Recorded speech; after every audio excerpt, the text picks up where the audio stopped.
पूर्वतन मुख्यमंत्री तथा राज्यपाल उत्कल केशरी स्वर्गत हरिकृष्ण महताब राज्यस्तरीय 125तम जयंती आज आठगड़ निर्वाचन मंडल गुरुडीझाटिया श्री श्री धवलेश्वर महाविद्यालय परिसर में शुभारंभ करा जायछि। महाविद्यालय अध्यक्षों सभापतित्व में अनुष्ठित होइतिबा एही शुभारंभ कार्यक्रम में आठगड़ उपजिलापाल श्री प्रहलाद नारायण शर्मा, मुख्य अतिथि भाजपा नेता अभय बारिक आहरी अनेक मान्यगण्य व्यक्ति प्रमुख सम्मानित अतिथि भाव में जोगदे प्रथमे अतिथि माने सकाळु स्वर्गत महताब नाम कॉलेज परिसर में एक वृक्षरोपण कार्य करथिले। परे परे महताब तैल चित्र में माल्यार्पण करी प्रदीप प्रज्वलन करी एक वर्ष व्यापी महताब जयंतीर शुभारंभ करथिले।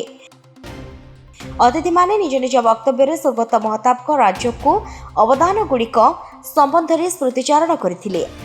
आठगड़ महताब एक प्रतिमूर्ति स्थापन होगापी प्रस्ताव आगत होता और पाला संकीर्तन आदि कलाकार गणमाध्यम प्रतिनिधि अन्यान्य व्यक्तिविशेष को पुष्पगुच्छ और उपढौकन दे अतिथि माने संबर्धित करथिले। आठगड़ महताब स्मृति कमिटीर सभापति उमाकांत सेठी सभा परिचालना करथिले।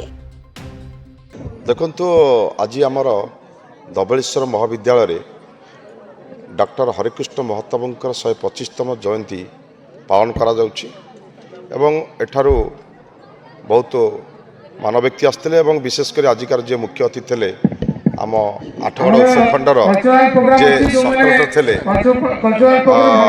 आसते से गेस्ट रही एवं आज यहाँ धूमधाम पालन कर मुख्य आमर एजेंडा था जोटा कि आठगड़ तिगिरिया निर्वाचन मंडल में किभली भाव में डॉक्टर हरिकृष्ण महताब गोटे स्टाच्यू बना।